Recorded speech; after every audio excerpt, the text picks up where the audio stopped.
Days of overstuffed wallets in your back pocket or purse might soon come to an end. By 2020, mobile wallets on our smartphones are expected to surpass the use of credit and debit cards in the U.S. That has already happened in China. Ben Tracy is in Beijing to show us what a nearly cashless society actually looks like. Ben, good morning. Good morning. So when I moved here to China a couple of months ago, I kept getting funny looks every time I would pull cash out of my wallet to pay for things. And then I got one of these. It's a code on my phone, and now I can basically buy anything here in China.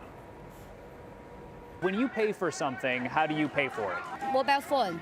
On the streets of Beijing, cash is definitely not king. What do you think of people who use cash to pay for things? That's rare and weird, he says. Only the elderly and people who don't know how to use a phone pay cash. This woman says, I rarely take my wallet when I go out, just my phone. That's because those phones can buy just about anything, from clothes in the store to steamed buns on the street. They're used to pay for bike rides and bus rides, rent and utility bills. When was the last time you used cash? A month ago? Wow, that's a long time.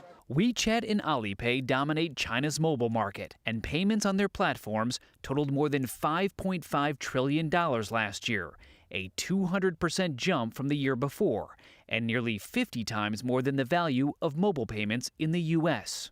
One of the big reasons mobile payments have caught on so quickly here in China is because of what most people here don't have in their wallets: credit cards. They basically went from a cash-based society to a cashless one and skipped the step in between.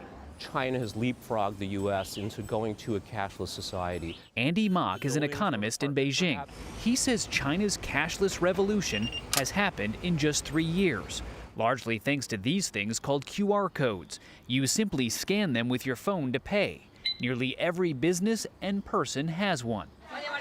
From the farmer's market to the musician on the street playing for a mobile tip.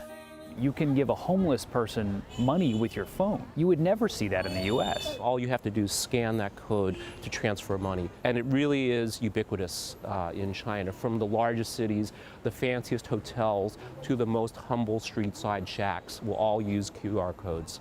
The Chinese are comfortable doing everything on their phones, while in the U.S., credit cards and online shopping via personal computers still rule. These kinds of legacy technologies make any adoption of newer generations of technologies much more slower. So in this sense, I think the U.S. has a little bit of catching up to do.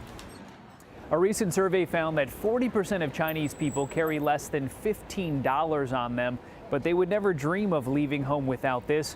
As one guy told me on the street, you can't achieve anything without your phone. Gail? That guy on the street was very correct. Thank you, Ben Tracy. Didn't you love how he opened the piece? When I moved to China a couple months ago, that sounded so cool. Thank you, Ben Tracy, reporting from Beijing.